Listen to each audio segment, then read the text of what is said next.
자, 반갑습니다. 자유민주주의 빵식이TV 빵식입니다. 자, 오늘은 2월 7일 일요일입니다. 주말 잘 보내고 계시나요? 자, 여기 영상 보시면 제가 오늘 오전에 구리시에 가서 이제 중고 책상을 구매를 해가지고 싣고 오는데 한강 다리를 지나면서 찍은 영상입니다. 자, 이건 뭐 1km 전방도 보이지 않을 정도로 완전히 시뿌옇지 않습니까? 미세먼지로 서울시가 완전히 덮여져 버렸어요. 자, 중국에서 날라온 먼지들이 확실한 건 여러분들도 다 아시겠지만 이 과거의 베이징과 서울은 비교가 되지 않을 정도로 이 중국의 베이징이 이런 현상을 보였었는데 이 마음씨가 더럽게 아주 더럽기 짝이 없는 짜장면들이 이 서쪽에 있던 공장들을 죄다 베이징 옆으로 동쪽으로 옮겨놓고부터 완전히 반대의 현상이 벌어진 겁니다. 베이징은 깨끗해지고 대한민국은 중국에서 편서풍을 타고 넘어온 황사와 미세먼지로 몸살을 앓고 있는 겁니다. 자, 작년 초에 코로나가 터졌을 때 어떠했어요? 코로나로 마스크를 쓰고 다니긴 했지만 그래도 그 덕분에 이 미세먼지가 하나도 없는 깨끗한 하늘을 볼 수가 있었습니다. 자, 그 이유는 코로나로 이 공장 가동이 이 중국에서 불가해지다 보니까 상대적으로 이 대한민국의 하늘이 맑고 깨끗해졌지만 다시 요즘에 공장이 가동되면서 이런 현상이 또다시 벌어지고 있는 겁니다. 자, 짜장면들을 괜히 싫어합니까? 자, 하나하나 따지고 들자면요. 1년 12달 이야기해도 모자랄 만큼의 문제가 있는 나라임이 분명합니다. 빵식이TV가 새로 입주한 사무실에서 오늘 첫 방송을 하는데 아직까지 장비 설치가 완료되지 않아가지고 시간을 가지고 설치를 하면서 방송을 하도록 하겠습니다. 천천히. 혼자 모든 것을 하다 보니까 힘도 들고 시간이 많이 소요가 됩니다. 자, 우리 마음씨 넓은 구독자와 시청자 여러분들이 이해해 주실 거라고 믿겠습니다. 요즘에 그 김명수 이 대법원장 때문에 이 정권과 여권이 후폭풍을 맞을 듯한 앞으로 그런 분위기로 번져가고 있습니다. 자, 이제는 하다하다가 임판사님이 녹취를 한 것을 가지고 여권이 말도 안 되는 역공이라고 하고 있지만 자기네들이 지금 역공을 펼칠 만한 그런 입장입니까? 하지만 굉장히 뻔뻔한 인간들이기 때문에 역공을 펼치고 있어요. 자, 국민들이 자기들처럼 아무 생각이 없는 사람입니까? 다들 보고 듣고 있습니다. 자, 일반 국민들은 발언할 기회가 없어서 그렇지 다 알고 계십니다. 자, 이런 것들이 지지율이라든지 이 표심으로 밝혀지겠지만 이 정권과 민주당 사람들은 새치 혓바닥으로 사람을 굉장히 잘 현혹을 시키고 또 그럴싸한 이 거짓말로 지지율을 지켜내고 있습니다. 물론 우리가 그 여론조사를 신뢰하고 있진 않지만 지지율의 추이를 보게 되면 아직까지 정신 나간 사람들이 많아요. 자, 물론 보수 애국 시민들은 절대 속지 않으시지만 아무 생각 없이 자기 주머니에 돈 들어오고 돈 빠져나가는 것만 신경을 쓰고 있는 이 좌파들이 걱정입니다. 자, 또 하나의 걱정은 뭐니 해도 이 국민의힘당의 지도부들인데, 야, 이건 뭐, 이 먹을 것을 입에다가 넣어줘도 씹을 생각을 안 합니다, 이제는. 되려 여당보다 더한 여당 코스프레를 하고 있어요. 자신들이 아직까지 여당인 줄 착각하고 있는 것 같아요. 자, 이번 선거, 객관적인 상황만 봐도 무조건 승리를 해야 마땅하건만, 이 정반대의 결과가 나오고 있습니다.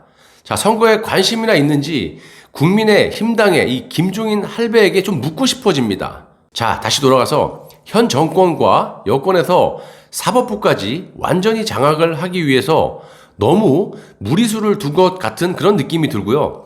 국가서열 3위, 그러니까 대통령, 총리, 그 다음으로 이 서열이 높은 대법원장이라는 사람이 어떻게 입만 열면 거짓말을 한다라는 그런 사실은 매우 충격적입니다. 다른 사람도 아니고 한 나라의 이 사법부의 최고 자리에 있는 사람이 입만 열면 거짓말이다? 이건 정말 이 대한민국 사법 역사에 길이길이 남을 짓을 지금 김명수 대법원장이 했다고 봅니다. 오죽했으면 녹취를 합니까? 자, 좌파들도 정신 차리시기를 바랍니다.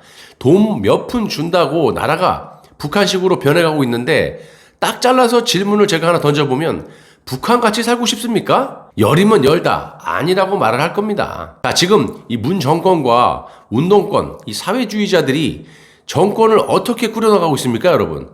결과적으로 보시면 북한식으로 국가를 통치하고 있다라고 안 보이시나요? 자, 한 번에 확 바꾸지 않고 조금씩 법을 개정하면서 자유민주주의를 파괴를 하면서 사회주의로 가고 있습니다. 여러분들, 제가 여러 번 말씀을 드렸지만 이 새둥지에서 새가 알을 품고 있는데 확 옆으로 자리를 옮겨 놓으면요, 새가 알을 안 품어요. 하지만 하루에 요만큼씩 1cm씩 옮겨 놓으면 새 둥지가 이만큼, 시간이 지나서 이만큼 새 둥지가 저쪽으로 옮겨졌는데도 새가 알을 품습니다. 그와 똑같은 방식으로 저들이 지금 나라를 북으로, 사회주의 국가로 국민들을 끌고 가고 있는 겁니다. 그런데 다행히 우리가 이번 임 판사님의 용기를 보고 아직까지 법치가 무너지지 않았구나 라는 그런 생각이 좀 들고요. 그리고 이 사법부가 희망이 보인다는 생각을 하게 됩니다. 앞으로 헌재 판결이 남았지만 그래도 대법관님들도 판사 아닙니까? 너무나 많은 정황들로 비춰봤을 때 이건 이 정권의 입맛에 맞게 판결을 내릴 수가 없다라고 저는 개인적으로 확신을 할 수가 있습니다. 자, 윤석열 총장의 가처분 때도 그랬고 정경심의 법정 구속도 그렇고 봐줄래야 봐줄 수가 없는 그런 증거들이 있기 때문에 개인적인 생각이지만 임 판사님의 탄핵은 기각이 될 확률이 매우 높을 거라고 생각을 합니다. 자, 여러분, 일제시대 때 일본에게 나라를 뺏겼어도요, 국민들은 잘 몰라요. 무려 5년이라는 생활을 나라를 뺏긴지 모르고 살아왔었습니다. 5년 후에 일본에게 나라를 빼앗겼다라는 것을 알고 있을 만큼 아주 무관심합니다. 전 세계에서 최고로 뛰어난 재능과 두뇌를 가지고 있으면 뭐합니까? 나라가 넘어가는데도 관심을 갖지 않고 자기 살궁리만 하고 있다면 대한민국의 국민으로서 자격이 없는 거 아닙니까? 솔직히 말하자면 현재 연세가 고령자이신 분들, 그러니까 6.25를 직접 몸소 겪으신 어르신들 말고는 나라를 잃은 서러움을 누가 알겠습니까? 저도 모릅니다. 심지어는 지금 북한과 전쟁을 하다가 휴전 중인 것도 모르는 사람들이 있어요. 정말 한숨이 절로 나옵니다. 나라가 있어야 가족도 있고 돈도 있는 겁니다. 돈이 많으면 뭐합니까? 외국에 살면 된다? 뭐 그런 사람도 있겠죠. 뭐 외국 생활이 체질에 맞는 사람도 있겠지만 대다수의 대한민국 국민들은 아니실 거라고 저는 생각을 합니다. 저 역시 해외에 나가보면요, 정말 한 20일만 넘어가도요, 아니 한 2주? 한국에 가고 싶어서 안달을 하는데 만약 돌아가서 살 나라가 없다라고 생각을 한번 해보세요. 얼마나 비참합니까? 나라가 있을 때 정신 바짝 차리고 이 나라를 지켜내야 합니다. 임금이 나라를 망쳐도 백성이 나라를 구해냅니다. 그 길을 빵시기TV가 앞장서겠습니다. 감사합니다.